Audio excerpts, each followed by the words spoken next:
All right, we are back with more NFL coverage, and in this one, I'll be addressing the developments in Week 10. To get straight into it and into some unfortunate news, in what is still a developing story to this point, there's been a few more follow-ups on this. But last week, it would be detailed by Adam Schefter that Cowboys defensive end Marshawn Kneeland would die at the age of 24. It was just the moment that I saw it. It was weird because from my view, firstly, they originally ruled this a car accident that would prove to have been part of it. But even with that in mind, the man was literally just on Monday Night Football.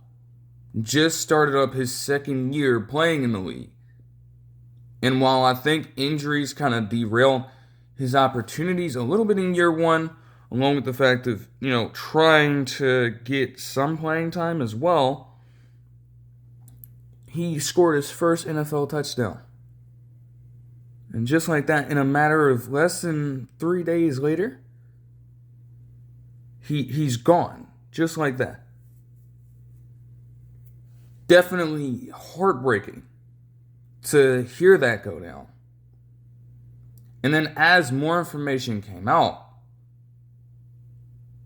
it just started to hit a lot of people harder. Because as this quote stated right here, per an NBC News article, Cowboys defensive end Marshawn Kneeland was found dead with a self-inflicted gunshot wound after evading authorities, crashing a car and fleeing on foot, police in Texas said Thursday, end quote. And that would be last Thursday. Now, again, you cannot truly know what he was going through in that moment. I don't know how legitimate this would be, but that's been the most recent update about that in terms of what actually took place. I don't know how exactly this car was crashed, but it did happen. And yet something in Kneeland's mind not only made him want to evade the authorities in this situation,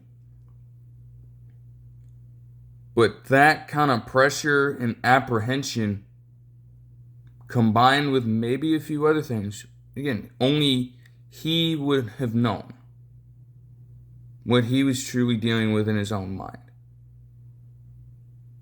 But ultimately, all of those things led to him taking his own life.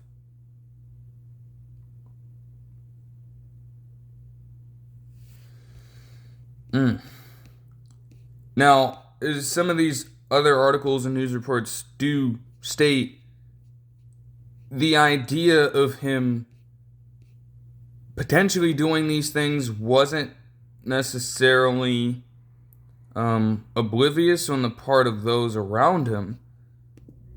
He leaves behind a surviving girlfriend who actually happens to be on the verge of giving life eventually in a matter of some time.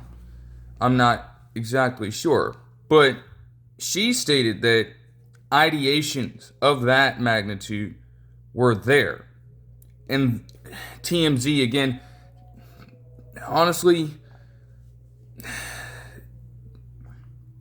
it can get tricky with them.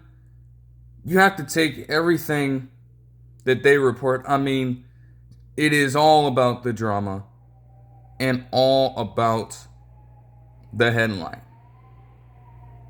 And I think over the years, even in some more extreme cases, they've proven they will go to every length imaginable to get some form of gossip or some form of drama out of a situation, even when you're not necessarily expecting it. Apparently, though, they got a string of text messages from Kneeland to, I guess, a group chat of family members, I think his girlfriend as well. And in that, he texted his family goodbye. What was said.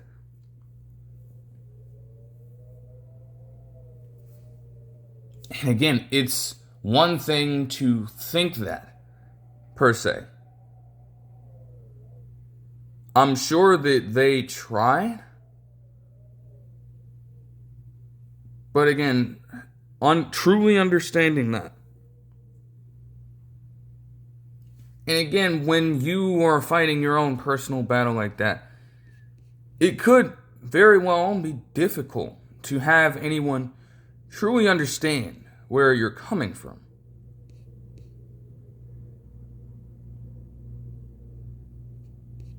And I'm sure those efforts weren't necessarily lost on Kneeland. Like, again, whatever you want to say, again, definitely not a medical person, definitely not that kind of channel either. There have been a lot of different statements around people doing that to themselves and how that may carry over in terms of, I guess, those around them in the aftermath. And I would say that those kinds of things, especially when it comes to the more negative connotations that I've seen across certain media and things like that, I don't think this is the case for Kneeland. But it just shows that this was a battle in which it was truly difficult for him to overcome. Like, it's just crazy. The man is literally on path to be a parent. And yet that was lost, as well as, again, his parents losing a son, his wife losing a husband. It's definitely going to affect everyone around him, of course. Even those who might not have been around him for the longest time, and even those guys in the Cowboys organization whom he'd been spending his time around for the last couple of seasons or so.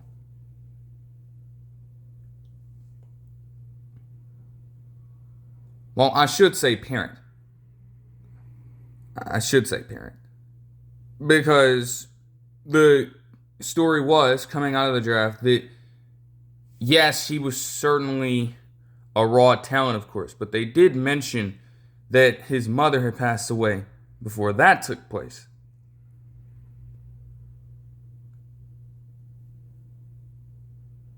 And man, it's, again, to go down and deal with that before even entering the NFL.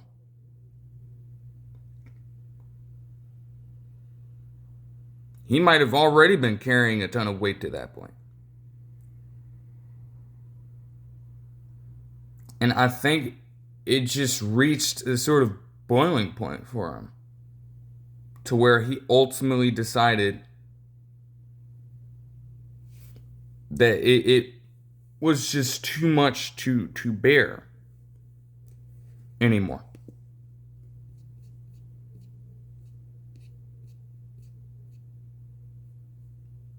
Like I said, man, countless people are certainly still expressing to this point their feelings about the manner, sending their condolences and all the like. But I think this article kind of put it into perspective. It talks about this one from Jarrett Bell of USA Today a few days back, and it does address the situation at hand, but the article also gets an entire story from Greg Ellis, who was actually a coach on the Cowboys staff last year. He is not there, granted, because of the change to Schottenheimer.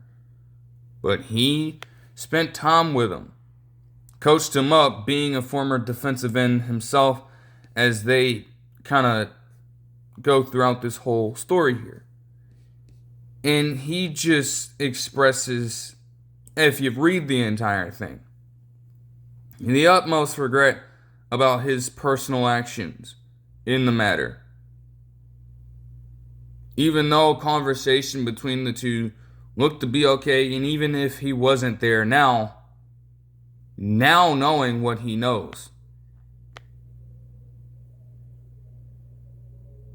he believes that there was more that he could have done.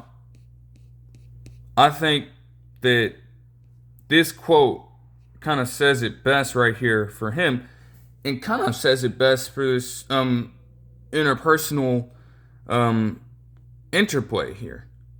As this quote says, I'm not an expert or anything like that, but I am a committed activist for mental wellness. That's why, for me, I should have known better. I should have followed my instinct to reach out a whole lot more than I did, but I was trying to respect the boundaries as I'm not coaching over there anymore. End quote.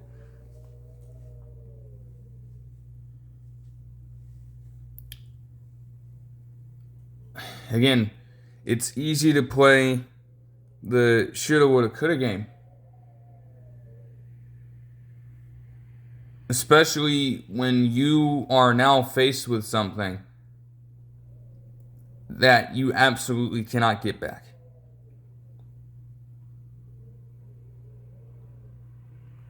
You could assure yourself that Ellis might not have meant a lot of harm by not staying in as much contact with Kneeland, even with him being away from there in terms of the professional setting.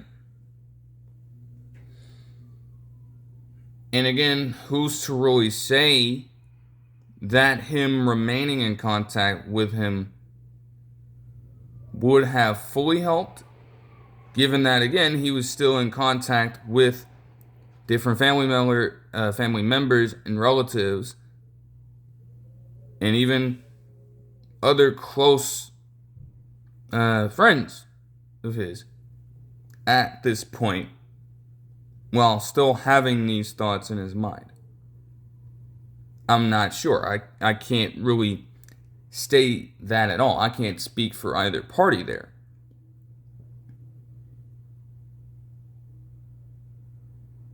But just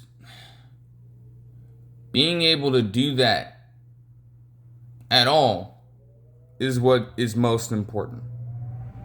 Even though, yeah, this article also makes a good point at some point, as I read, they constantly favoring communication over media and over the phone is still going to be inferior in situations where mental health is at play. They are going to be far inferior to you actually being able to sit down with the person and have a genuine conversation about the matter. That's where you tend to see breakthroughs, no matter how a mental health battle goes. You truly connect with that person on a personal level, truly listen to what they have to say about the situation. Because at that point, they feel like there is at least one person, one true person out there who they can confide in some, I won't say comfortable way. It's not easy to discuss, but there's a bit of trust there.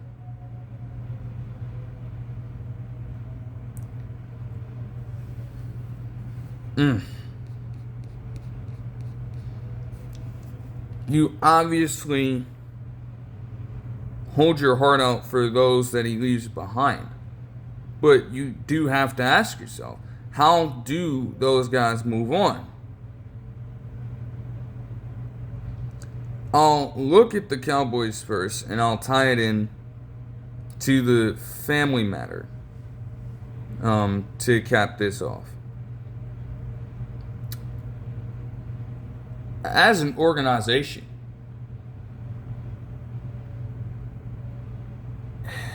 I'll just put it like this. I was very much on record, if you go back to the overall draft recap that I did for 2024. At some point when he got selected, I did criticize the Cowboys' selection of him, looking at the fact that he wasn't as heralded of a prospect as one would have liked in that situation. Looking at the fact that he, with the pass rushing core that they already had, might not have really been able to break through just yet. Definitely criticize that selection. Still, they took a chance on him. And I think Kneeland understood that, at the very least. Even if it did not get off to the hottest start overall, he still had the right to go out there and prove himself.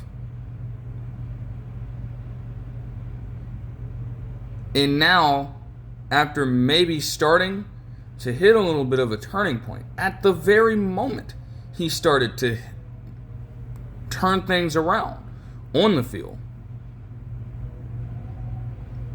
off the field struggles caught up with him.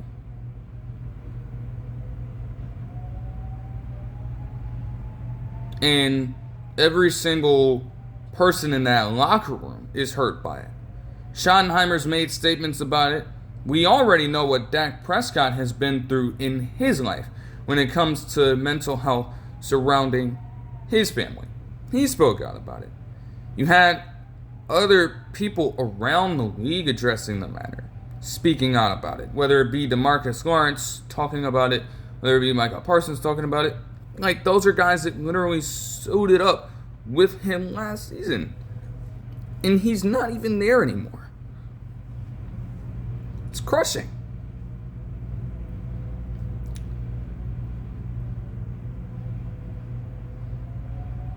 So again, how do you move forward? You try to honor him in the best way you can. All of these next few reports are from Schefter as well. He's following up his own report here. On Saturday, a memo was sent out to every single home team around the NFL to hold a moment of silence for Marshawn Kneeland. Which, again, I don't think that you necessarily needed a memo to do that. I think that should have happened regardless.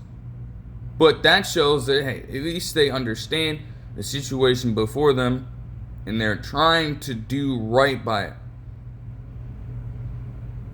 So that happens. As for the Cowboys,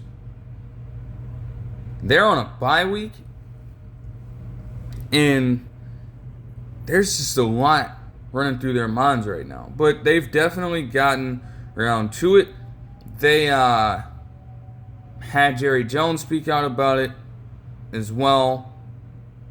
And yesterday, they held a private vigil for Marshawn Kneeland.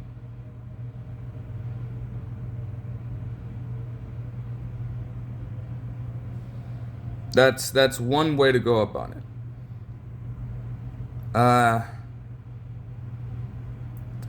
And they're also going to go about doing it for their Monday Night Football game against the Raiders at home.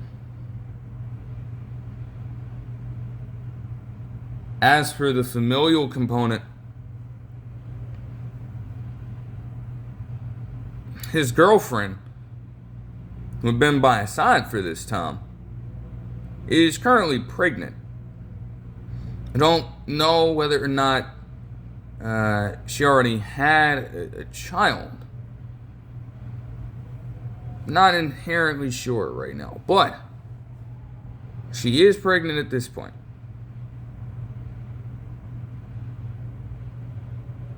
And without Kneeland there in more ways than one, obviously physical presence above all else, it would be difficult for her to provide and manage that whenever this child is born. But in tandem with her trying to figure that out over time, the Cowboys would do a very respectable thing. Starting up, per Adam Schefter, at some point yesterday, and I don't think it was... Essentially, it is a fund in Marshawn Kneeland's name.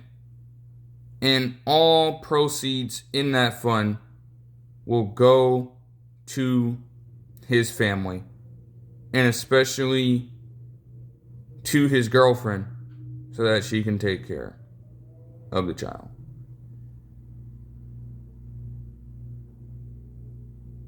Tremendous work on their part. Nothing necessarily to add there, but it is truly honorable for them to do it.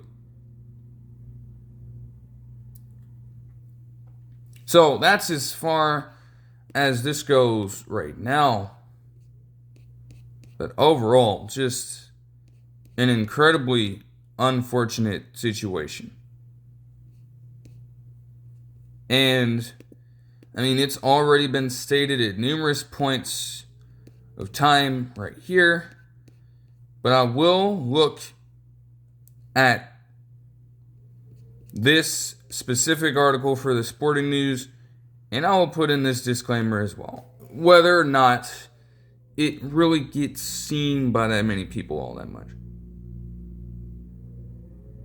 If you or someone you know needs support now, call or text 988 or chat 988lifeline.org.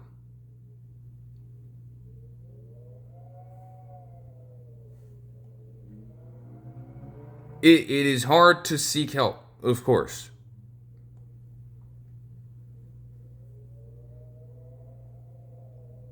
But man,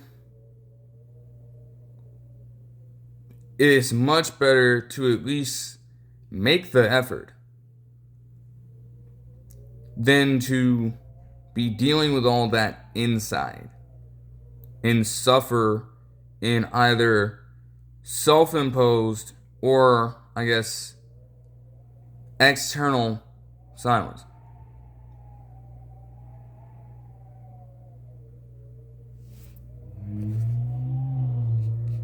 So, yeah. As for some other news here, the Cardinals would sign Jeff Driskel to their practice squad. I don't know how much that would necessarily do for them right now. I really don't. But tying that in with the fact that Kyler Murray was put on IR officially now, I guess they just have to prepare for potential backup plan if he still misses any more time after that. Just an incredibly weird situation for the Cardinals quarterback room at this point, right? Now we have to move on to Antonio Brown. And just thinking about a player losing their opportunity in ways that I can't compare, of course. But there are some parallels and a few differences, per se, for what Antonio Brown is dealing with compared to what Marshawn Kneeland was dealing with before his passing. Any number of things would be happening with Antonio Brown. Or could be.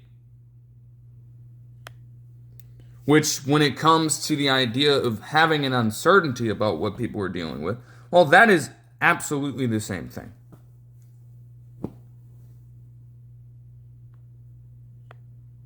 But while Kneeland again was suffering in silence, we are actively seeing Antonio Brown on the regular, whether it be his CTESPN thing or him constantly being in the headlines for talking spicy about some NFL player or having some crass, unorthodox statement being made in the public eye. We are seeing him go out of his way to say a whole lot of things that might not make a whole bunch of sense. Again, we've all seen that video of the before and after centering around the Vontaze Burfict hit. And it's just, again, the speech is definitely like, there's a stark difference there. Is that CTE he is honestly, with all the stuff that he's been hearing other people say, there have been moments in his mind where it's like, okay, is this something I'm dealing with? Even he's not entirely sure about that. And we don't even know. It'd be hard to just sit back and assume. It could be a mental health thing. It could be dealing with CTE. We have no idea, but it still does not excuse what is going on. Every single time you are hearing about his name right now, it's in some sort of deep-ass controversy. And this one is no different. Now, this was a situation that happened earlier in the year, in May, I believe. And essentially, this happened during a stream. But there was a celebrity boxing event going on. And as this quote says right here, essentially, former NFL star Antonio Brown has been arrested on an attempted murder charge stemming from a shooting after a celebrity boxing event in Miami. Police confirmed Thursday, end quote, last Thursday, via an NFL.com article. As this whole article goes on to state, and as other reports of the time mentioned, all of these are allegations. But what allegedly happened is that he had gotten into a fist fight with a guy and then proceeded later on to shoot at that victim. Now, the undeniable fact about the matter is that there was a shooting.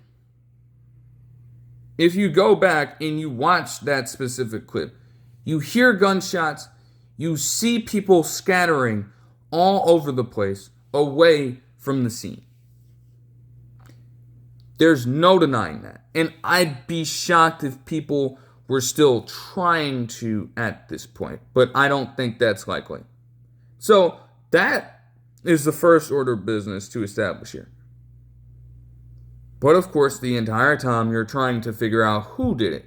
Because in a sea of madness like that, even with the advent of different technologies and everything, it can get pretty murky to discern who did what in a time like that of high tension, if it's not so obvious.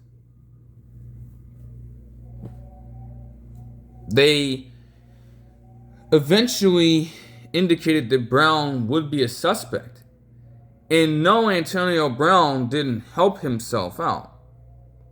He went on the stream, shirt off and all, I believe, probably like a few hours or so after this incident in question, and he said that he blacked out. He didn't know what happened. That didn't help him. Yeah, it might make for a lighthearted way to break tension somehow, some way, in the discourse. But with what just happened, I'm sure that there were definitely some authorities watching that intently. And they proceeded to use that as somewhat incriminating evidence if these allegations are proven to be true.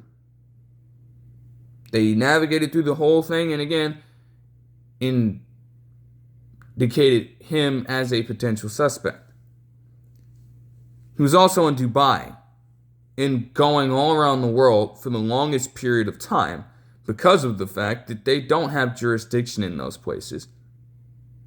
He literally camped out overseas for months on end, still doing the CTSPN stuff while actively facing this. So there would be a warrant out for his arrest. And eventually, as this report stated, last Thursday, they got him. Now, the thing is, there is an extradition process because the arrest took place in Dubai and he would be taken, as this quote states, to New Jersey in Essex County. There is still further extradition that would have had to take place, though, because the event itself happened in Miami. So that is the next destination here. And as a follow-up to that, on Tuesday, he would actually be successfully extradited there. And they had, I guess, some session about the matter. As this report from NFL.com states, at the time, quote, Brown's lawyer Mark Sanchez said in an email that he has already filed a written not guilty plea to the attempted murder charge. Brown could be in a Miami courtroom as early as Wednesday morning for a bond hearing, end quote. So yes, maybe on his lawyer's kind of stamping, but under his control, of course. Antonio Brown is pleading not guilty to this charge.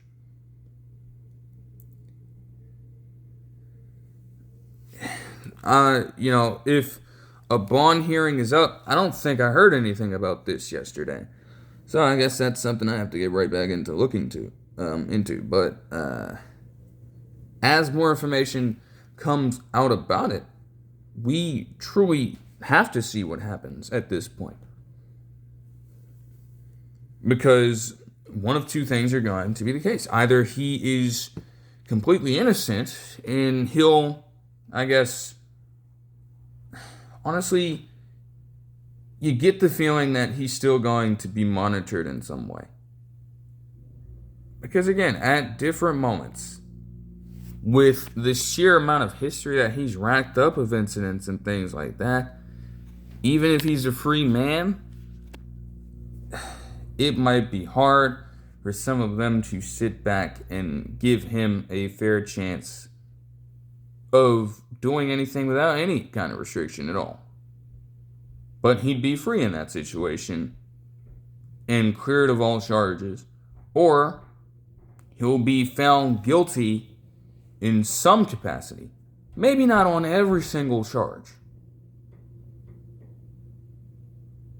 but definitely bound to serve time.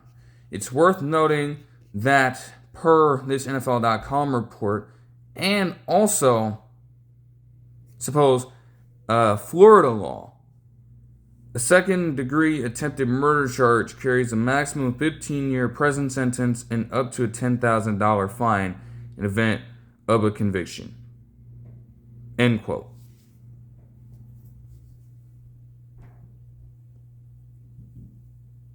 Just, man.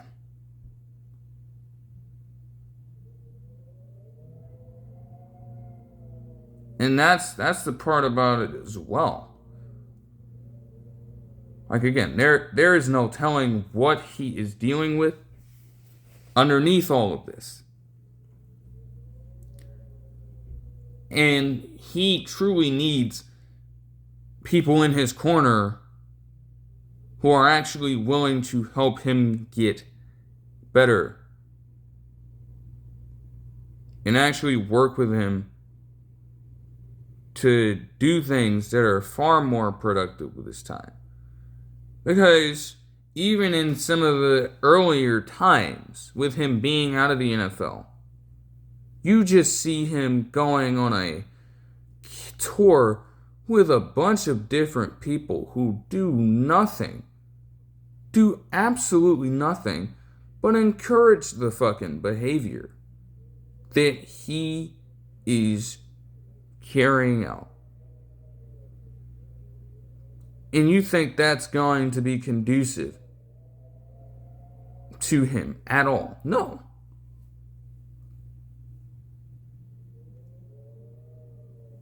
I mean, let me see. Hold on. Because it's like, I don't even need to read it. Just look.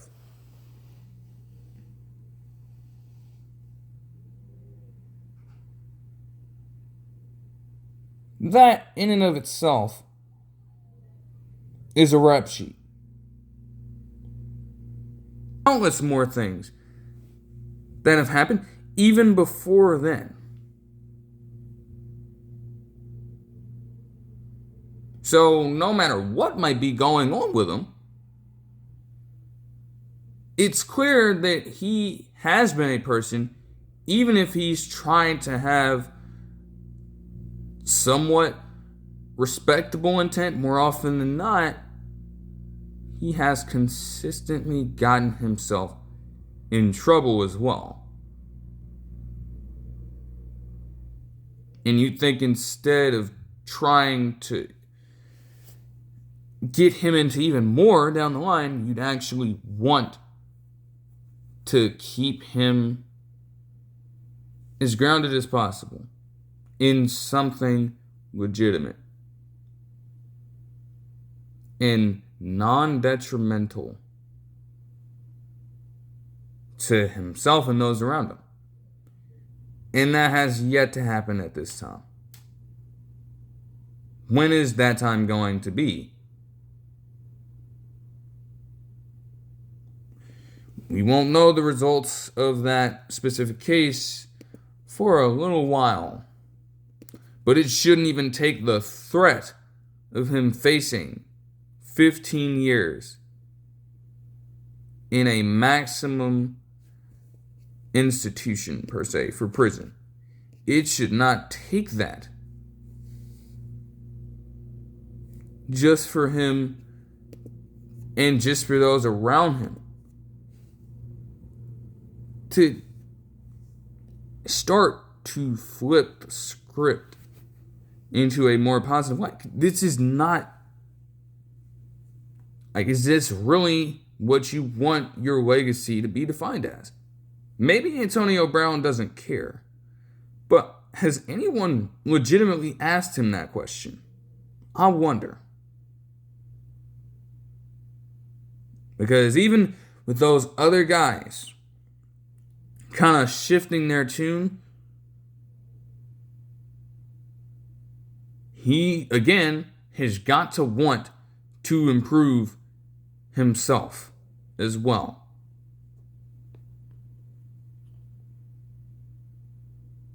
And admittedly, no matter what he's dealing with, he may still be competent enough to have a basic understanding of those things. He's doing all this other stuff in the midst of dealing with all this. So why can't that be the case? Brian Thomas Jr. would be out with a high ankle sprain. The Colts would place DeForest Buckner on injured reserve with a neck injury. Former player Woodrow Lowe would die at the age of 71. And there were a number of different Seahawks injuries prior to the Cardinals game. Some trench guys. Torrey Horton was dealing with something as well. Definitely rough there. But again, they blew the Cardinals out, so, ended up being okay. Mark Sanchez now. Dear goodness. Multiple things. For one, Fox, at some point last week, let go of Mark Sanchez. And in his place, they hired Drew Brees.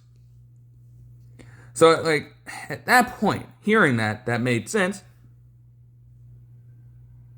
But I figured it was time for me to look back into it and see what was going on, because from the original wave of reports, the trial surrounding this, or the case surrounding this, was set to begin on November 4th initially. So I take that back up. I look at everything, expecting that I'm going to hear about the start of this case. And in fact, that would not happen at all. Per some different reports here, essentially, they have a different judge on this case now. And as a quote states from Indianapolis-based Fox News, rather, during a pretrial conference in the case against former NFL quarterback Mark Sanchez, defense attorneys told this new judge, James Osborne, that their client may not be well enough to face trial on December 11th. End quote. This article would later go on to state that this wasn't a surprise in terms of this heads up from Mark Sanchez's lawyer team. It didn't catch them off guard, but it's still really? I mean, it's in writing now, and even they continue to say, end quote, as this article from AOL states, rather. It also remains to be seen if the December trial date sticks, as Marion County's courthouse reportedly has a docket packed enough that it could interfere with scheduling. End quote.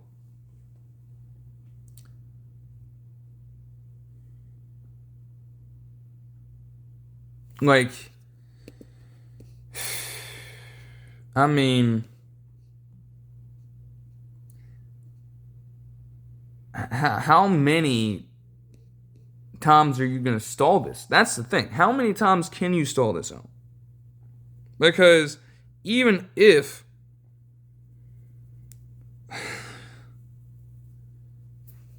you want to be physically able to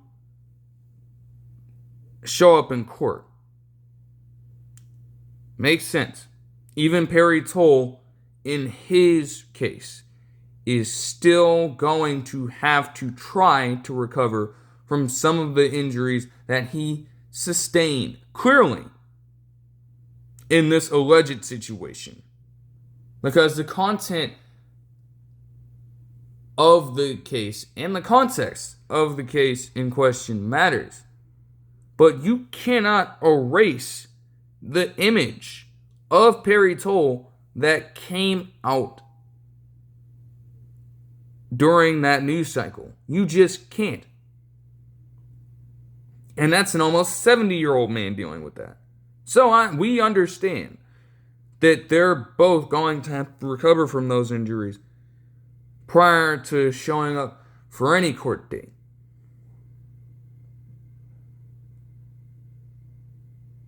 But I'm not sure what it is with Mark Sanchez. I'm not sure. It's like, you have people saying all this crazy stuff about him even before this went down. And yet, when I looked at because Flimlow Raps did a video on this, I look at the video of this man giving his own statements as he's getting out of the hospital. And while the stuff could be seen by a few people as genuine, maybe he saw it as genuine. I'm going to just put it to you like this. They got on Travis Scott's ass for his apology, however half-hearted it might have appeared to be, and disingenuous it might have appeared to be after the Astroworld incident in 2021. So tell me why Mark Sanchez, in that clip, doing some of the same shit. And not even just that, also when it comes to his voice, what was he whispering for? Why are you trying to play up to the camera in that situation? There's no point in doing that. And in the midst of all that, he still wasn't willing to address the issue at hand. He still was not willing to address what happened to Perry Toll at all. No. You somehow, some way, find a way to attract all the attention to yourself. Again, do with that video what you will. But when you see that, and you look at some of these other quotes that come from him, I think they reference this one in this specific article from NBC Chicago. Like, can you really take that seriously? And can you really give this delay, or any other potential delays that come in this, any true merit, when that appears to be the sentiment from Sanchez throughout this situation? I don't think so. I don't think so, man. At the very least, Fox, they responded. Really, it could be viewed as them trying to save face. Naturally, that would make sense for their business here. You can't have the man on the active roster dealing with an active case. That would naturally be a bad look. But again, it goes to show, rather, just how quickly that changed. Like I said, when I initially covered it for that 50-minute long segment or so in my first time dealing with the case, right? He was viewed as the victim in this. And ultimately, that narrative, as more information came out, and as more information continues to come out, as we somewhat get closer and closer to this case, it's harder to say that. And you probably have to look at him as being a potential proprietor of this entire incident. Allegedly, though. Alright.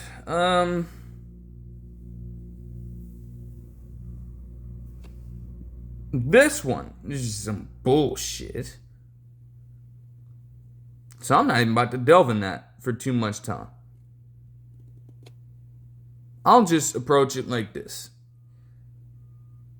The current president and Donald Trump, in the wake of the RFK Stadium being rebuilt and renovated now, on path to have it up by 2030,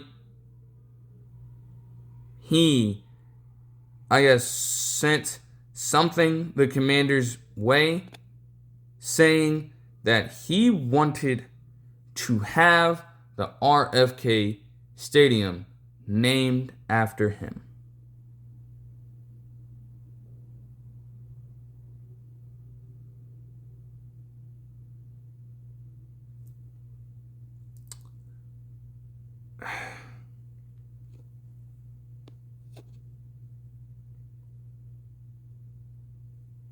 No.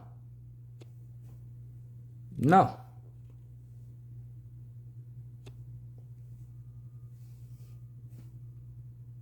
Just no.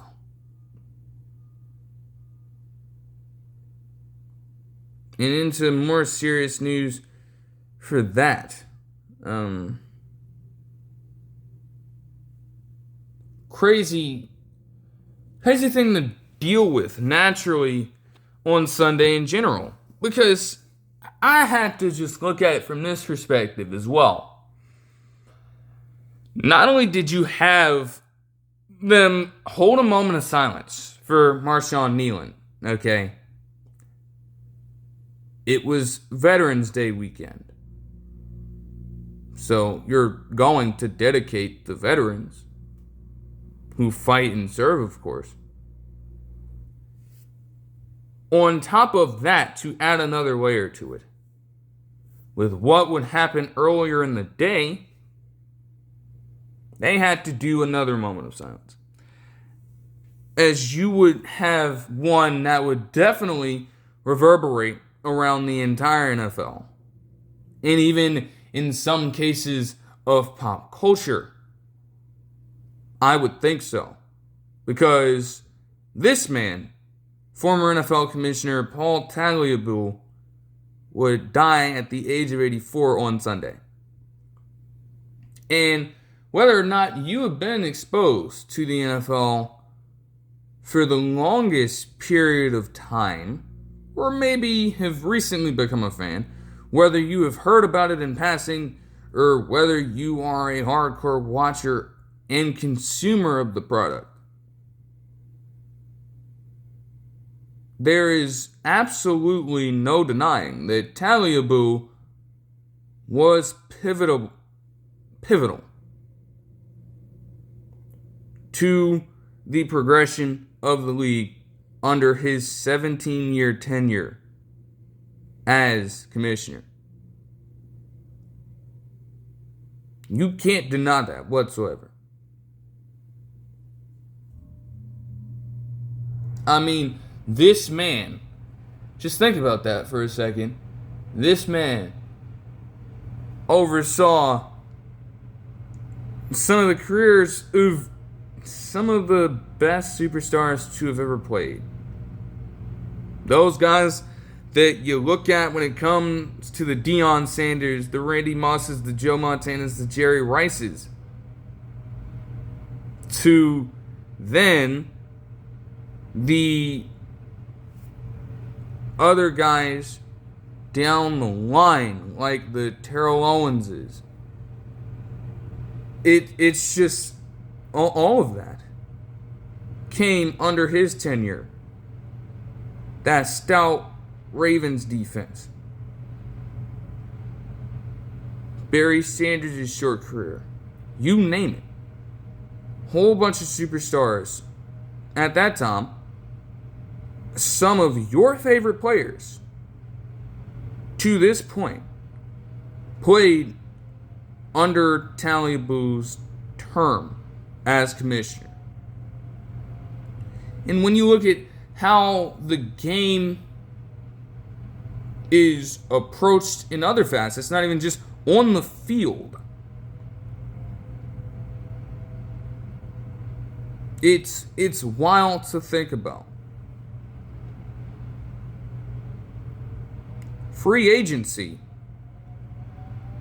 when you attribute that to Reggie White, which makes sense, this also happened under Tagliabue's tenure. So, in some way, he is partially responsible for what free agency has become in the league today. Not to mention a bevy of other things that he is responsible for. When you look at some of the rule changes that have come through his time as commissioner of the league as well. Hate him or love him. And with all that going on, it was only right that he would be named as a special Hall of Fame contributor in the 100th season of the NFL's history. Now, granted, that might have been something that would have happened by default, because throughout its long history, even with a few people serving some short tenures as commissioner now, no matter who was in office there, or for how much time, no matter how loved or hated they were, man, you don't get the long history of the NFL without any one of those guys. You just don't. It was Roselle before him. It was Goodell after him, of course, as commissioners of the NFL right now. But in Tagliabue's time,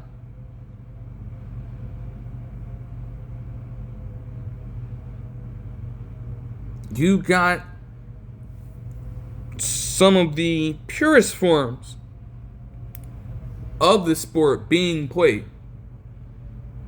And when you look back at some of those years, some of the, I guess, older guard here still view those as some of the greater NFL seasons in its long history, because of how much was done behind the scenes to reach that point. And to lose a figure of that kind, who was that impactful to the progress of the league, stinks. So on the top of those two things, they had to hold a moment of silence for Paul Tagliabue as well on this day.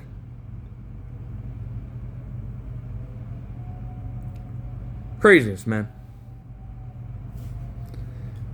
Travis Hunter would be out for the season with an LCL tear in his knee, suffered during the bye week.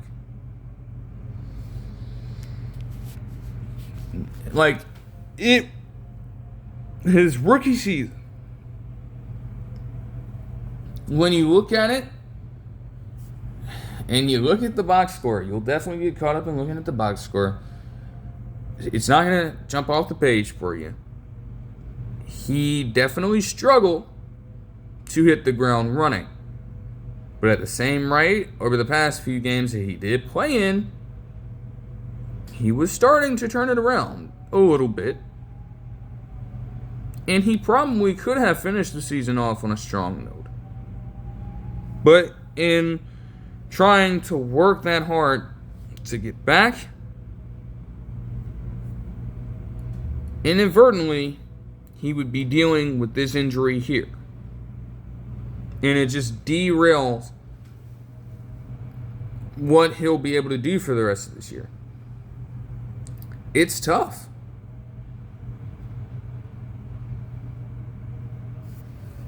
Certainly tough. The Steelers would do something pretty funny, though. You know, they played this team on Sunday Night Football, and they decided to poach one of their men, who actually wasn't even playing in this game, rather. Asante Samuel Jr. has been out with injury for the longest period of time, and had actually been getting surgery on said injury over the course of the offseason, to where no team was making a move on him, and even the Chargers, weirdly enough, from my perspective, didn't re-sign the man. He's been a free agent the entire time, waiting for some team out there to call him up for his services. And finally, he would get that call, because the Steelers would sign Asante Samuel Jr. You're probably thinking to yourself, the fact that Cam Hart and Tar Heaps still have established themselves as 1 and 2 corners for that team, while Asante Samuel Jr. has been out, might say a lot about Samuel Jr. in this situation. That could be fair. I mean, admittedly, when Asante Samuel Jr. was healthy, he had a lot of the same issues, ironically enough, and even as a smaller corner, that Joey Porter Jr. does right now when it comes to discipline. I couldn't tell you how many penalties this man accrued in some of the more important moments for the Chargers in these games with high stakes. You could bank that he was going to get at least 2 crucial penalties in those spots on a game-to-game basis. The talent was there for him. And for a while, he put up the numbers. But as that production started to dip, and with him getting hurt, it was like the perfect storm for the Chargers to say, okay, enough of this inconsistency. We're going to go out. We're going to try to find some diamonds in the rough here. Take a shot, see what we can get out of them. And with them doing tremendous work on their part, they felt as though they didn't really need Asante Samuel Jr. anymore. So they weren't that pressed to sign him.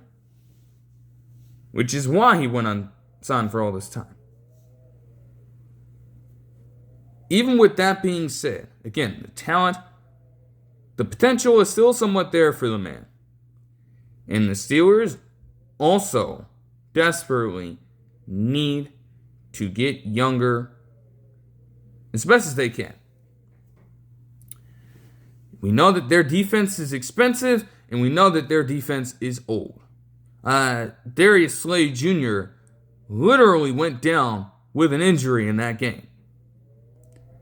And I don't even know about his timetable to return from said injury right now. I don't. But when you are constantly unsure about that, and you know that this is a season in which you would have to go all the way, or you fail as a team, trying to find ways to mitigate that problem while not really having the capital to do it would be hard. With Asante Samuel Jr. essentially being picked up for cheap, it's not going to cost them much, and you get a younger player at that position who may be able to hold it down for much longer than just a year. Maybe this half year, technically.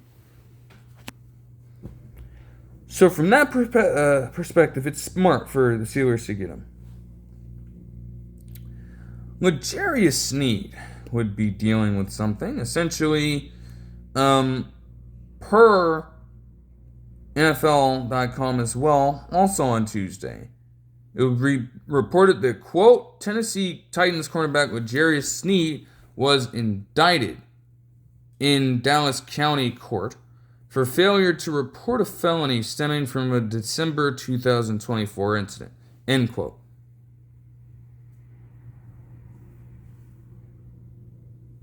We always hear about, impersonating a police officer, per se, and things of that nature.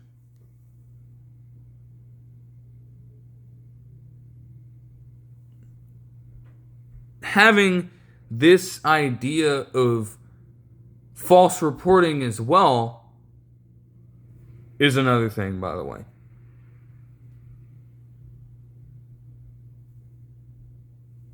Why would you then decide to not report on something when there is truth to the matter? That in and of itself is, a failure to report.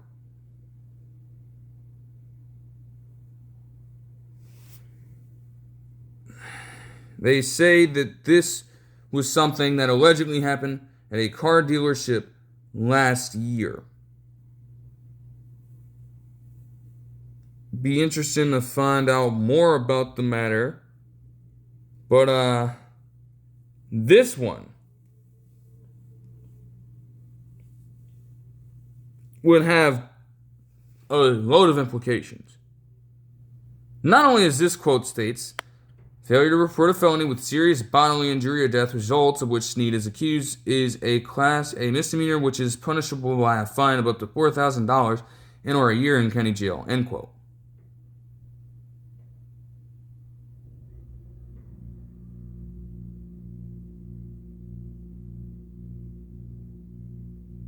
Not only do you have to deal with that, though, but depending on who is involved in this, and whomever might be connected to who is involved in this,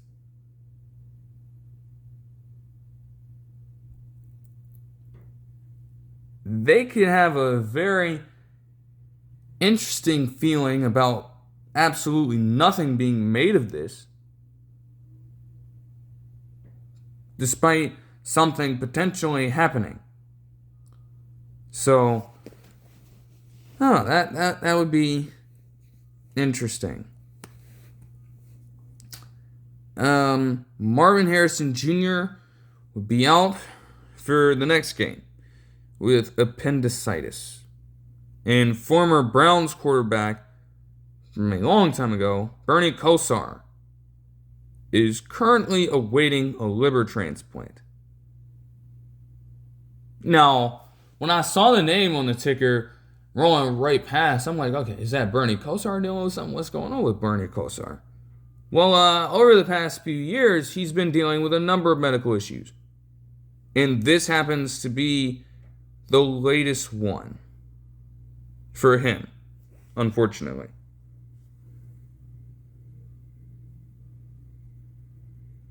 Again, it can be difficult to find a true match in situations like these. And even then, even when a match is found, just thinking back to the Mangold incident, that wasn't even too far removed from this report. Just a few weeks back, right? Even in that situation, like I said, I think that they found a match. They found a person willing to give Nick Mangold their kidney. But again, in terms of all the different paperwork and stuff that they had to navigate, at some point, it might have become a little too late for Mangold, unfortunately, to get it in time. If that is what happened with Mangold, could you imagine how much more difficult that might be for Kosar? I mean, again, not a comparison at all. I'm not doing that. But the man himself is 61 years old. I mean, geez. So it's like, hopefully the same thing doesn't happen with him. Hopefully he can find somebody to give him a liver. Right, that would be great, man. But that'll do it for this one. I hope you guys enjoyed the video, and I'll see you guys in the next one. Peace.